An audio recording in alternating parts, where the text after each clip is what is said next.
Hey everyone, it's Michael Zipursky, and welcome back to another episode of the Consulting Success Podcast. I'm here with Jamie Douraghy. Jamie, welcome.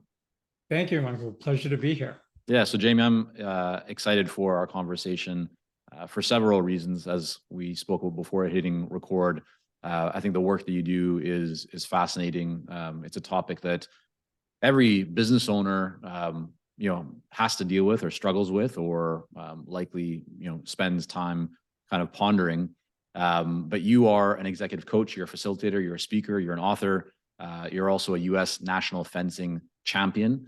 And as you shared with me before, you are based in the U.S., born in the U.S., but you spent your early years living in Tehran, Iran, and also time in England, which, for people who have been in the consulting success community for some time, they know how much we love and thrive off of, just international perspectives, and just the world is such a wonderful place. So I'd love to dive more into that.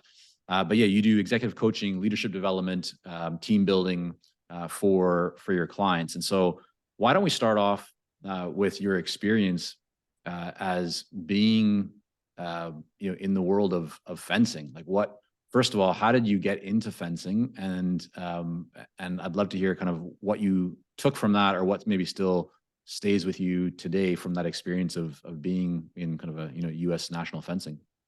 Absolutely. For me, fencing started when I was actually in a boarding school in England, and the options, and if you can imagine the weather in England in January, we had the sport called field hockey, and we would be out there outside of London in the mud, rain, and it was really more like a weekly scene out of Braveheart than anything else. Just a bunch of young men going at it with sticks trying to hit a white ball, which really wasn't the target sometimes. And there was an option to fence. And I thought, well, that's interesting. It's a different environment. And I'm small, I'm 5'6", I'm left-handed and fast. So I was starting to win without a lot of training, and that gave me confidence. And that gave me something to aim for. And the more I did it, like anything else in life, the more I did it, the better I got. The more lessons I took, the more I raised my game. The more competitions I entered, the better I started to place over time. And that was 47 years ago, and I'm still fencing. What I learned from fencing is I use that for a metaphor of how we handle pressure under life, how we handle pressure in life. And what I learned from that is when I surrounded myself with the better coaches, I got better results. When I raised my game and competed against fencers that were better than me, I would eventually beat them. At the same time, other fencers are aiming to beat me. So it's a constant game, just as in business. And just when you think you're ahead, someone else comes and takes the lead, and then you have to go back again. What's kept me in it are two things. One is it's kept me in physical shape, in mental shape as well. And the other is the fencing community. Now, and so I mentor younger fencers. I spend some of my time helping them build, not from the coaching standpoint, because they're much better coaches, fencing coaches than I am. I work on their mindset. I work on their confidence to help them build the internal muscle, if you will, to help them become better competitors. So that's, in a nutshell, been a 47-year journey through the sport. Yeah, no, I appreciate you sharing that, because I think there's a lot inside of that that is relevant to probably everybody in one form or another. And there's two big things that kind of stood out to me inside of that. The first is you talked about confidence, and that I wonder, your perspective on how important is it for people to find in whatever it is that they're working on or doing a quick win or an easy win to build their confidence. Because so often these days, especially with media around us, it's like, this big initiative or this big project, or, move to that next level of growth. And people are always kind of thinking about, big things they need to move to create big results. But I wonder, your thoughts on how important, if at all, is it in your experience for people to actually maybe look at that bigger initiative or goal and actually break it down to figure out, well, what is just one small maybe win or quick win that I could have that would then give me that confidence, and that would then propel me to keep moving forward. What are your thoughts on that? 100% agree. I mean, that is exactly what fencing is all about. We have lost far more tournaments than we've ever won in our life. And we win the tournaments through incremental steps, we can only score one touch at a time, generally. And that's how it works. And you have to take small steps. If we take too big a step in fencing, we actually open up ourselves because we're telling our opponent, hey, I'm coming at you. If we're taking smaller steps, they can't always read our body language. I learned, and fencing has a ranking system from unclassified through E through A being the highest from a letter standpoint. And every 3 years, you have to re-earn that letter, or you drop down to the B and you drop down to the C. So it's about constantly staying engaged, having a process, understanding that these processes are small steps to the top of the podium. Sometimes you're at the lower step, the second place, third step. Sometimes you don't even make the podium. However, for me, the joy and the challenge is beating myself, being better than I was the last time, because my opponent is doing the same thing. Yeah.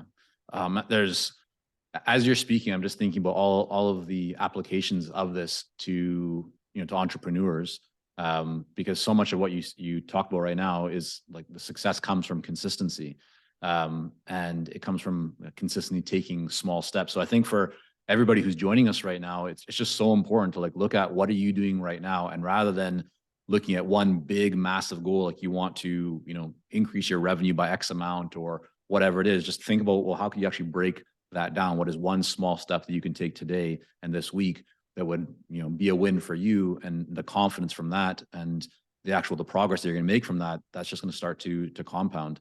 The other thing that you talked about was coaches, and I'm a very big believer in this as well. From over a decade back, started working with coaches myself, and for us in our business, and I find it interesting that there's so many people who still resist the idea of working with a coach or working with somebody who's kind of been there and done that, who's achieved what they want to achieve, or has a way to help them to accelerate the results they want to see.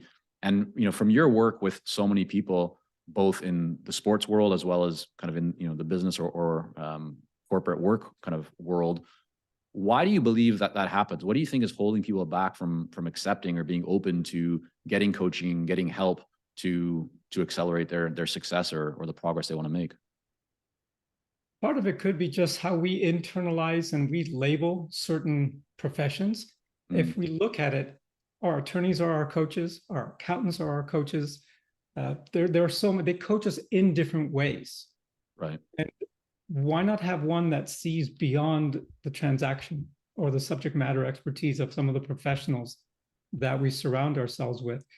And if we look at the top athletes, they have far more than one coach. They have multiple coaches to work on different aspects, not only of their game, also of their mind, of their body, and maybe even of their spirit. Right.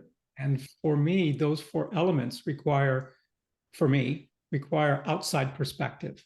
More than reading a book, more than listening to a podcast. I felt that when I had a coach, I had accountability to someone other than myself. Right. And I didn't want to let the coach down. Have you ever found somebody who has achieved and excelled in work or or in sport that has not had a coach? Is that even a possibility? Because I would be hard pressed to find somebody who has really achieved success or just made real progress in their own eyes and the eyes of those around them without a coach. From a personal experience, I can say, no, I don't. From what I've read, everyone says that these are the other people. Every time someone writes a great book, the list of acknowledgments of people that have helped them along the way is, for me, as important as to why they wrote that book, because it doesn't happen on its own. Yeah, I think that's a great point that, so much of what we all achieve or want to achieve, certainly we can accelerate that or make more progress by surrounding ourselves with people that can help us to get there. So let's dig in a little bit more into kind of how you got to where you are. Before you started coaching and facilitating workshops and doing the work that you do right now with your clients, what were you doing? Kind of get us up to speed on the background of Jamie before the current stage. Absolutely. Well, before I found what I was supposed to be doing, I had a lot of odd jobs. I was somewhat directionless. And then eventually, my brother invited me to start a company by the name of Artisan. It's a staffing company for freelance creative talent. And we ran that for about 20 years. And then I joined EO, the Entrepreneurs Organization, and the business grew and thrived. However, inside, I felt I had something else to do.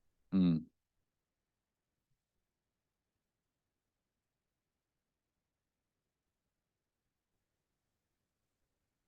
All right, Jamie. So we just had a little technical glitch, but before that, you were sharing that you were growing the staffing company. Things were going well, but inside, you were feeling like maybe it was time for a change. Can you kind of pick up and share with us what was going on?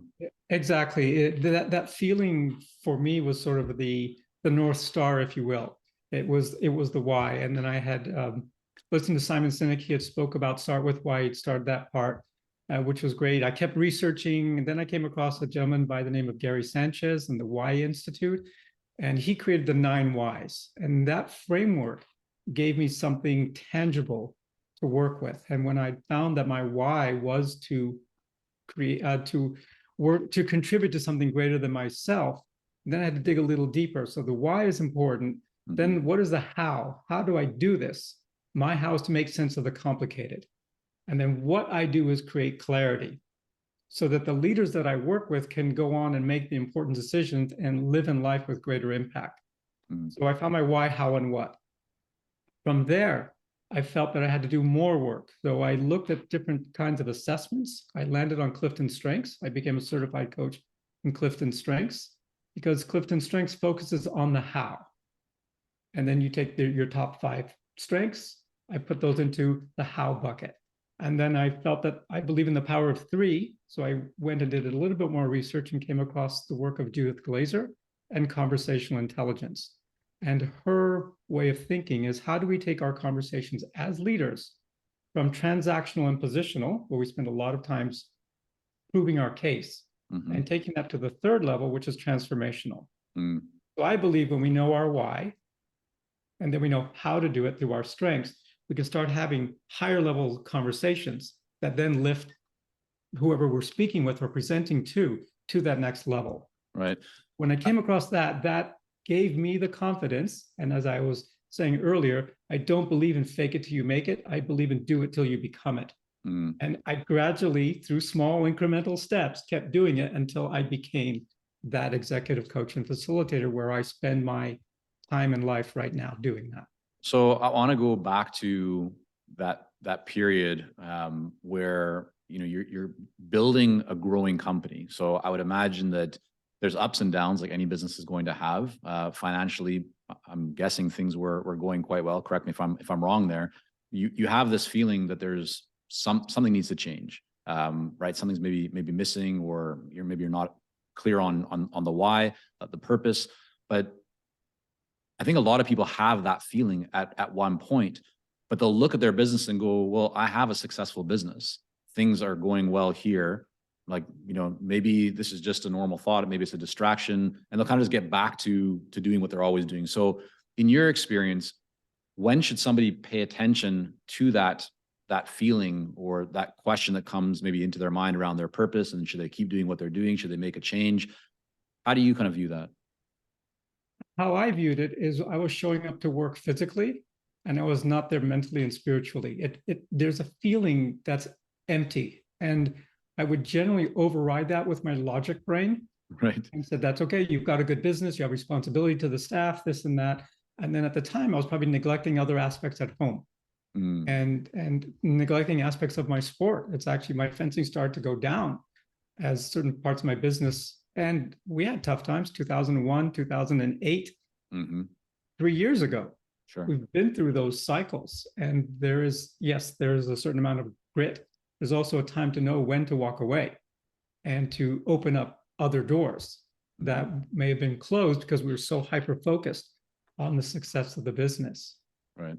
And so I think that sort of sum it up. Yeah, in a way. I think that's helpful because I want to give people the perspective. And I really kind of share through your story, because again, I do believe that those kinds of thoughts or feelings come up for people at different stages. And sometimes, as you said, the logic, or I think it's quite common, the logical kind of side just takes over and says, like, keep doing what you're doing. But it's an important question to ask, and there's no necessarily right or wrong in terms of everybody's situation is different. But I think that's helpful for people to explore. So you talk now about how you went from that place of feeling that something maybe needed to change, and then how you did research and you ended up developing these skills to help leaders ultimately is kind of where you landed. How did you go about actually getting your first few clients once you kind of assembled some of these skills? You had some certification, like you had kind of the tools for your tool belt, and you had the desire, obviously. Where did it go from there in terms of actually getting, your first few clients?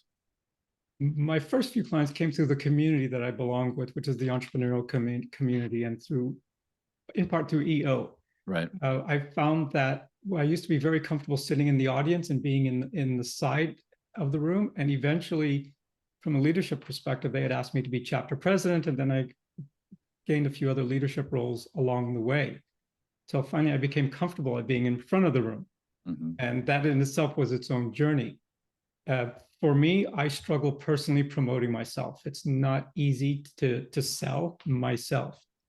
So I have partnered with others that do that for me. And over time, as long as one is consistent, it's most of my business now is word of mouth. Mm.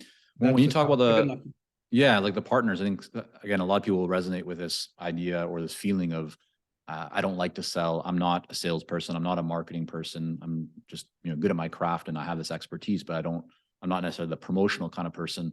You talked about partnering with others that helped you with that. Can you give an example or a little bit more detail of kind of, who were those people or what was their function or role and how did they help you with that? The functions were really, they were agreed to be the rainmaker, as it were, and I would give them a percentage of the business and willingly. And there are other business models that do that. There's Vistage, there are other groups that where you are coaching and consulting that capacity and they get a piece of the action because they're bringing the customers to you. Mm. That's largely where it had been, was partnering with others that believed that I could deliver. Right. And it would be a source of income for them as well. And were they individuals? Sorry to interrupt. I was wondering, were they individuals or were they always organizations like an EO or a Vistage that did this for you? It's a blend of both. Okay. I found myself, the more flexible I was, the more revenue I was able to generate through a variety of channels, all the while respecting the integrity of each organization and not soliciting within the organization. They would come to me. Yeah.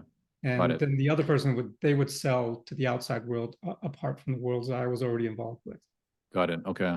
And through that process, is there anything that you found in terms of a lesson, like you worked with, one person or an organization and it really did not work well? Like there was some, misalignment or some issues that crept up that, with the benefit of hindsight, you would not do, or you would look for, or you would stay away from.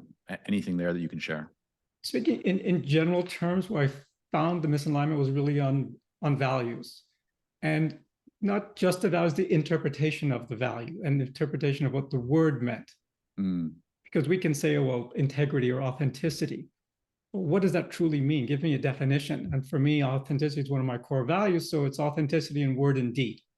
And if I felt the person may have been authentic in their words and not in their deeds, then that created dissonance. And then from there, I realized that this could not be a long-term partner. Right. I think that's a great example. So you're going beyond just saying the word or kind of saying like, here's kind of what the values are. You're making sure that the partners that you have or that you've worked with view and have kind of a shared understanding of what that value actually means and what maybe an example of it would be kind of playing out in the real world. And live it. And live it, right. Because we are in a relationship that's based on trust and respect. And if it's based simply on a transaction, that's okay. That's for a different kind of relationship. It's not the kind of relationship that I thrive off of. Right. Okay. That's helpful. So the next thing I want to, for us to kind of talk a little bit about and explore and have a conversation around is this idea that, you talk about like how to master the duel between life and work. And when I saw that on your website, it resonated with me. It's like, yeah, that's an interesting topic. So to start, can you just define what does that mean to you? How to master the duel between life and work? Well, for me, mastery is there's no start and end point. It's ongoing, and it's part of why I like fencing, because there's always the opponent that I had last week is not the opponent I had this week. I am not the same person today as I was yesterday. So it's a continuous learning process. And then along the way, some people are very good at compartmentalizing. They say, well, I live my life like this, and I'm going to be like this at work, at life, and I'm going to be like this at work. Mm-hmm. And for me, it was about the integration of the two. And I didn't have to play this game. I could be my authentic self, both in life and in work, knowing that I had a different role to play at different times. At the same time, I still drew from my core values and know and learn and seek to understand how do others wish to be treated. Not how do I wish to be treated? How do they wish to be treated?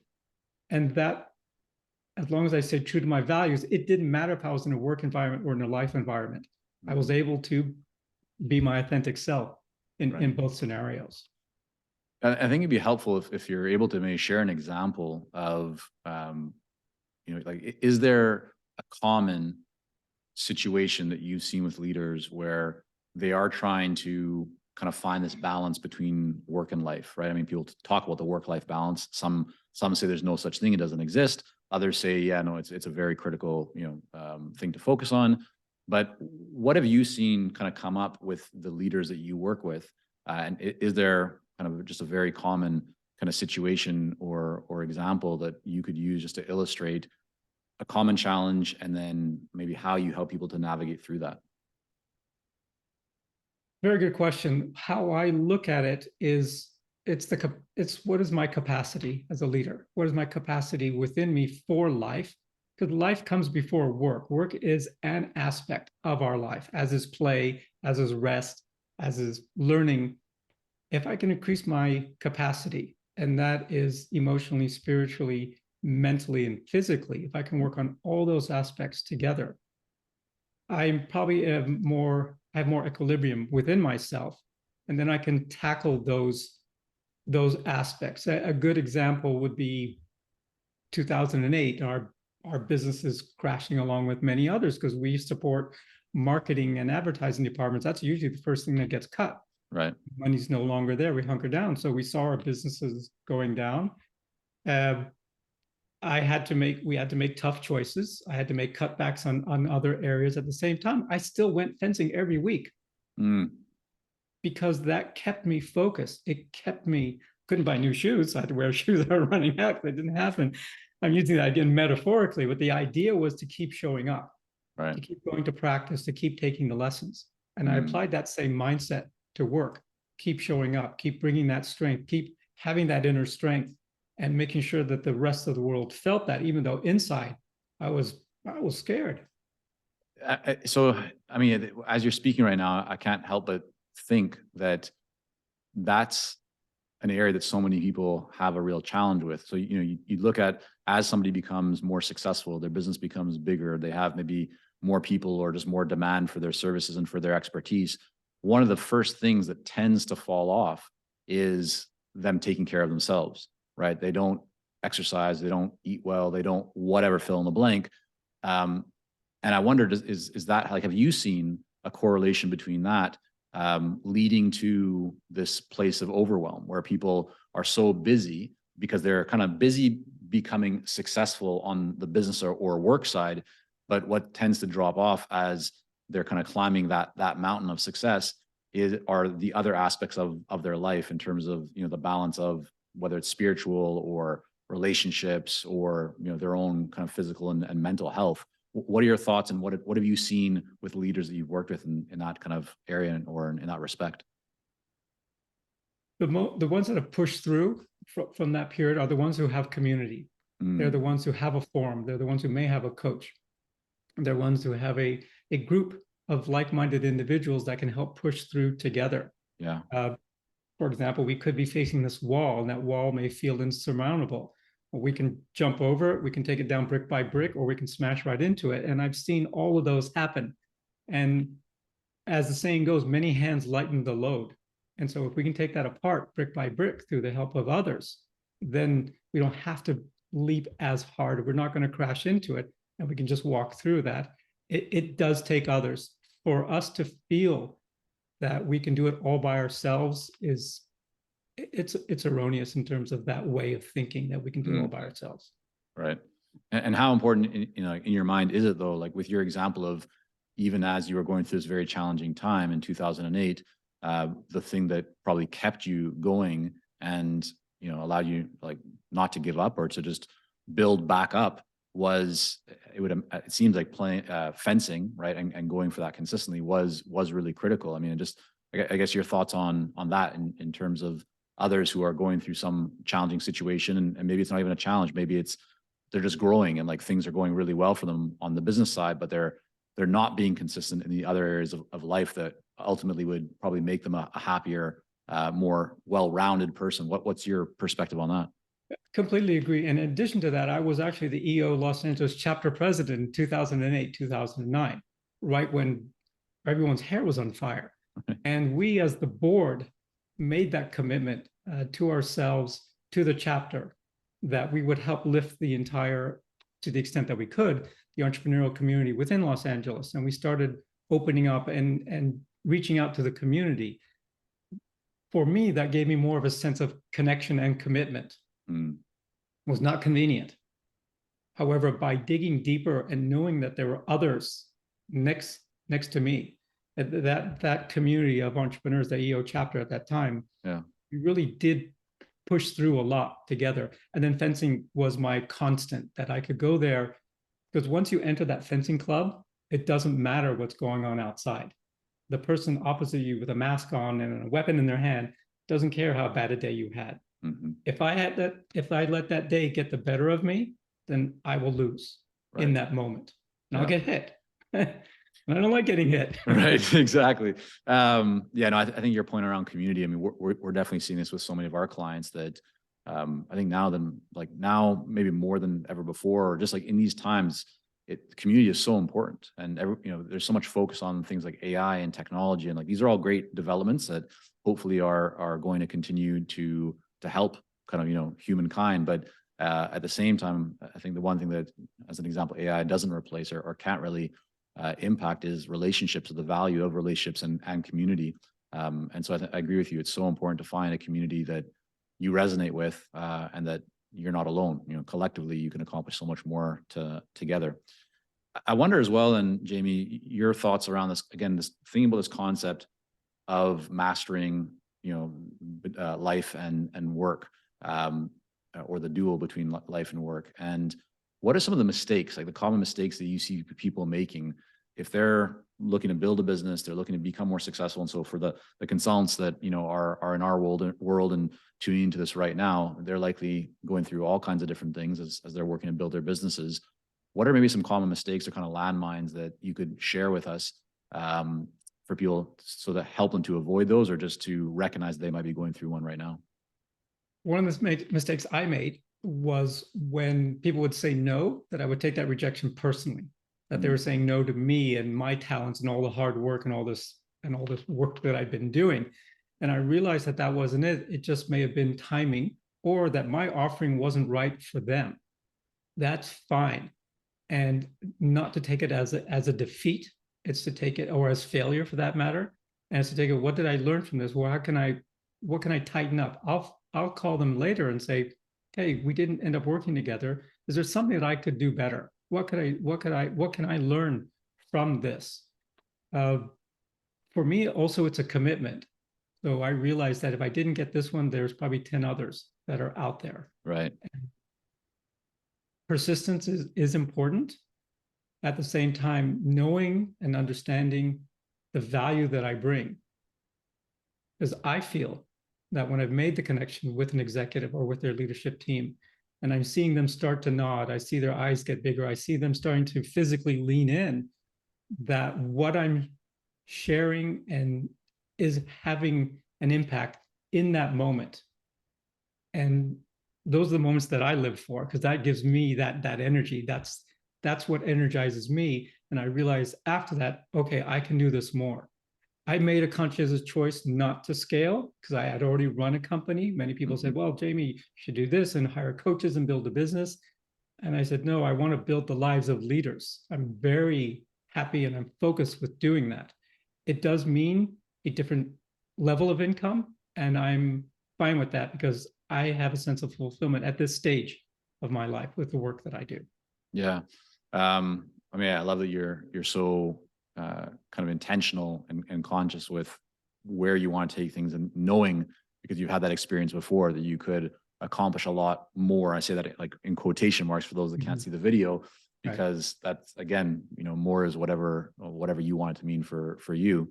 You talked about kind of recognizing your own value, and we've seen people struggle with that at different stages.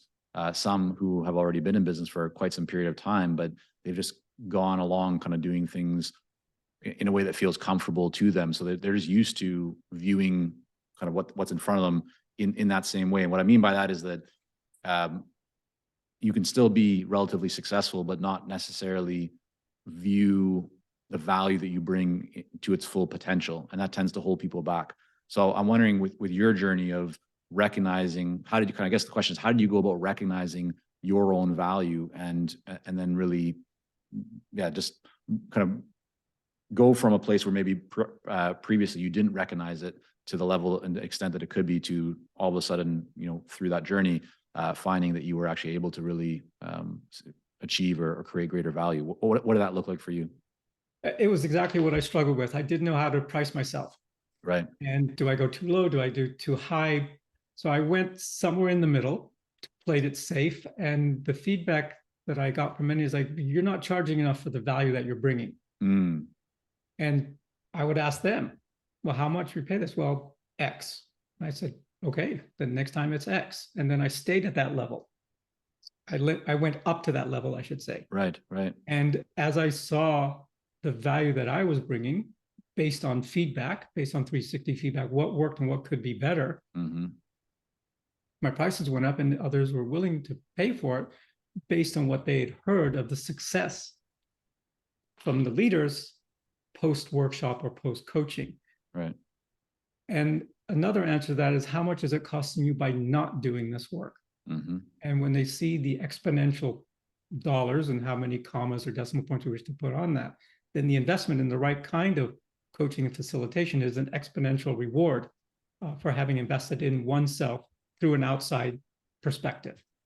How do you view value and pricing from the kind of the context or the situation of that some of the leaders that you're working with? I would imagine the work that you're doing with them may not be 100% focused on, let's say, increasing revenues or sales, or it's maybe not something that's as tangible as that you can kind of connect a dollar sign to, because a lot of consultants struggle with that. They understand the concept of value pricing and how beneficial it can be to kind of base your fees and pricing on the value or the outcomes of the results that you're creating.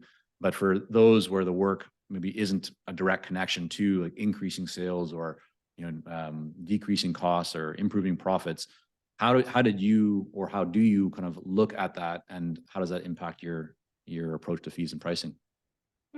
I generally start with, what is the cost of a team that's operating in dissonance? And let's look at that number. That number generally does come from the CEO, the leader. Mm-hmm. They probably have a finger on the pulse of what that costs them. And sorry to interrupt, Jamie. What would that look like? What would they consider to come up with an answer to that? Are they looking at the salaries of their team and how many team members, and how much more they think they could be, improved or more effective beyond where they are right now? Or what are some of the kind of the metrics that or components that go into that? Yes, they'll look at salaries. They'll also look at opportunity cost Mm, and the tell me length more. of time that it may take to get to a decision, or the length of time it took to get to a bad decision. Mm, And so it's a little hard sometimes. It's gray. And once you have the numbers in place, for me, it's really about it. It's an EQ decision over an IQ decision. It is, as a leader, am I giving the team what they need? If all I'm giving them is numbers and we're all performance by numbers, fine. If that's the kind of leadership that they want. The companies that I work with are not the Fortune 500. They are really in the $5 to $50 million space, which is mm, where the entrepreneur lives, which is my area of expertise. right. And so the conversations to be had one-on-one with the leaders is much more on a personal level, because there's a lot of ownership, let's say, at the level of the companies that I tend to work with. So it is a bit of a gray area, and it does become a gut check at some point. Have you found yourself in situations where you ask those questions, or it's part of the conversation with the buyer, with the client, and they're not sure. They don't know how to maybe articulate what that value is or what that dollar amount is. And if so, how do you proceed, or how do you kind of work through that with them? If they don't know, I ask them to partner up with their numbers person. So go to your CFO, have a one-on-one, sit down with the other, or if there's three of you, sit down, triangulate, come up with an idea, and then come back to me. So this is also gives the CEO an opportunity to check in with other leaders that, hey, I'm thinking about this. What do you see that I'm not seeing? And they may say, yeah, go bring this outside person in, or they may say, no, we're not ready. We've got to protect our cash. Then the CEO has to make a decision. Right. When you do that, it sounds like you're kind of giving a bit of homework to the CEO in that situation. Some people might look at that and from a sales perspective or kind of sales process perspective and be a little bit concerned that, you're not really sealing the deal, or you're not really bringing them in because, even before you talk about pricing or whatever it might be, you're kind of, having that kind of conversation, you're collecting some information. You don't strike me as the kind of person that is pushing hard for somebody to make a decision, right away. And I might be wrong on that. So correct me, please. But I'm just wondering, how do you think about that in terms of giving somebody the space, or, pulling somebody along kind of a defined sales process? Where do you kind of live on that spectrum? It's probably, you're absolutely right. And it's probably an extension of my own personality. I don't like to be sold. I like to be guided. I like part of it. It's a preference, I should say. Right. And everybody probably needs a coach in some capacity. I choose to work with those who really want it, because they are more willing to do the hard work and heavy lifting that the homework requires. Yeah.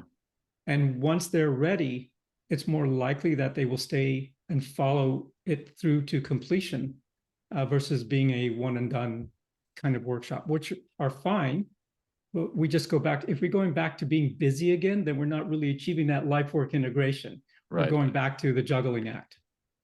Are there certain signs or words or behaviors that that you pick up on that tells you early in that kind of conversation or touch point with a prospective client, where you can see from that this is somebody who's committed and they want this, as opposed to somebody who really isn't that committed and likely will not move forward? In the moment, everyone's enthusiastic because it's exciting and sounds like a good idea. They may like how I think and how I present. It's really in the follow-up work. I give every CEO a follow-up task to do. It's a three-pager with a variety of questions and thoughts and thinking. And there's a good portion that just never fill them up, and I never hear from them again. Right. That's fine. If all they wanted was a three-page worksheet and they got that from in a little half an hour with me, good. Right. So is this great? I'm still contributing, right? Even though I'm not getting paid in that capacity, I still feel fulfilled in a different way. And just to provide a little bit more detail here and to go a little bit deeper for everybody. So what you're referring to is you might have a 30-minute conversation for free with a prospective client. As part, you have that 30 minutes. As afterwards, you'll give them, here's some homework for you. It's a 3-page kind of assessment, if you will. Fill it in, send it back, and then we can move forward to the next step. Is that correct? Exactly. And I give them a deadline to fill it back, if not 30 days from now. Right. Do this within a week, and we'll have a follow-up conversation. If they don't, then I understand that their level of commitment is probably elsewhere. Do you do any follow-up at all with those people, or do you just wait for them to? I'll send a follow-up email. Okay. I said, hey, it's been a week. I haven't heard from you. If you wish, here's my calendar, book a time. And if not, good luck on your journey. Right. Are those the words you use? Just good luck on your journey? Yeah. Yeah, I love that. And at that stage, do buyers or prospective clients, do they know your pricing? Like, have you talked about what an engagement would look like, or has that not happened yet? I do that within the first 30 minutes, that this is what the program looks like. So they have an idea of what they are committing to. Right. And so that's upfront, and the associated costs are upfront as well. And when you are having that conversation, are you only providing the assessment to those who say, okay, yeah, that sounds good, let's move forward? So are they initially telling you that they want to move forward and that's why you're giving them the assessment? Or even if somebody hasn't yet kind of made that commitment or hasn't verbally said that to you, you're still going to give the assessment? What does that look like? I'll still give them the assessment because I believe all of us need time to reflect on something as a leader. And I've had clients come back to me 90 days, 6 months later. I wasn't ready at the time. Thank you for this. I've been reflecting on this. Life has not gotten better in 6 months. Right. It's time to engage. Yeah. Do you do any follow-up with people between the time that, you have that initial conversation, you give them the assessment, they don't respond for whether it's, 1 month, 9 months, whatever it might be? Do you have any kind of follow-up process to touch base with those people during that time? I tend not to. I don't. There are many really good coaches, and I learn a lot from others that are on a consistent marketing plan. I'll get an email from them every 2 weeks with some very valuable content. I've, for me, found that it's an exhausting process to be putting out content on an ongoing basis. Yeah. And I'm probably best at learning from others and then sharing what I've learned in a different perspective with my actual paying clients. Right. It's a very crowded space with a lot of brilliant people. And I just didn't want to be one more noise that they had. So yes, it does reduce some of my inbound inquiries. Right. Same time, it's a intentional choice that I made. Yeah, no, I think that's great that you're so clear on that, because I would imagine, if you had selected the path of growth, scale, you want to build this bigger, you want to significantly increase, revenues and so forth, that your choice around some of how you handle the sales process or how you handle the marketing process would be quite different. But what you're doing now works for you with a specific model that you have. Exactly. And to the point that you brought up earlier, there are so many different approaches to doing this. Yeah. And each one is right for that person. Mm-hmm. Once they find it and commit to it, whatever angle that may be, whatever school of thought they're from, whatever marketing way of thinking and doing, they're all very valuable. Just have to make sure it works for you and it's in line with your values. Yeah. All right. So just a couple more questions here, and then we'll wrap up. I often ask people about, a couple of habits that they do, on a consistent basis that they feel make an impact or have a very positive impact on their ability to show up and perform at a high level. I would imagine for you, one of them is fencing, based on our conversation. Is there something else that you do consistently that you feel just really has a positive impact on your life and your business as well, Jamie? Absolutely. I get up every morning at 5 o'clock now. It used to be 7. I've realized those extra 2 hours a day bring so much more, let's say, light into my world earlier on. And my wife and I go for a walk by 5:30, 5:36. We always go for a walk. It's pretty much 5 days a week that we're out doing the walk, and we talk about our thoughts, our plans. So we get to share that. The other thing that's worked really well from a habit is ever since COVID, I have parents that are 88 and 90 years old. And every Sunday, we have a family Zoom with our siblings, and occasionally the grandchildren will show up. And ritualizing something, that connection, because we live in different parts of the world, right, brings us a lot of joy and fulfills a sense of connection and community with family. And so those are, so between fencing, which is all about me, so to speak, getting up early and walking with my wife is about the two of us. Mm-hmm. And then extending that to our family, it's about we as a family. Those are small things that help me truly live an integrated life. And so I'm not struggling to balance between life and work. Yeah. I'm really trying my best to live them as one through those habits. Yeah, well, no, those are great. I mean, the one about waking up at 5, I'm the same, and I do find in my case it's going to the gym or going for a run in the morning. But yeah, just you can get so much more done, and I really feel it just sets the stage for having kind of setting up for a great day. So I love that. And then second to final question here, which is one book that you have either read or listened to in the last 6 months. Could be fiction or nonfiction, but it's something that, again, has had an impact on you. You feel like it would be helpful for others and that you would recommend.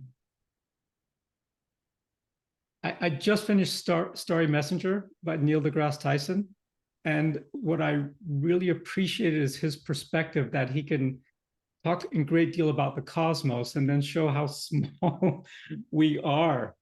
And at the same time, how important we can be with the contributions that we make. So that really resonated with me. I forgot another habit that I do. I also journal on a daily basis. I do that as well.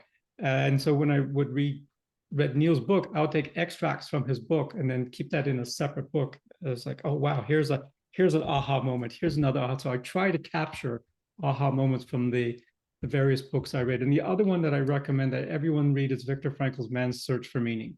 That really gave me a perspective from what we can come through, regardless of, in his case, the terrible circumstances that he had to overcome, and still keep that positive mindset and learn from that experience. Yeah. Because life can teach us a lot.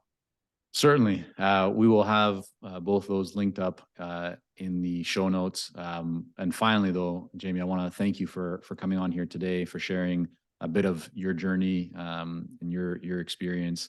I know people can learn a lot more from following your work or seeing what you're doing. And so for those that want to learn more and stay tuned, where's the best place for them to go to learn more about you and your work? I'm on LinkedIn under Jamie Douraghy, and also my website is jdouraghy, douraghy.com. All right. We will have that linked up on the show notes at consultingsuccess.com. Jamie, again, thank you so much for coming on. Thank you, Michael. It's been a real pleasure having this conversation with you.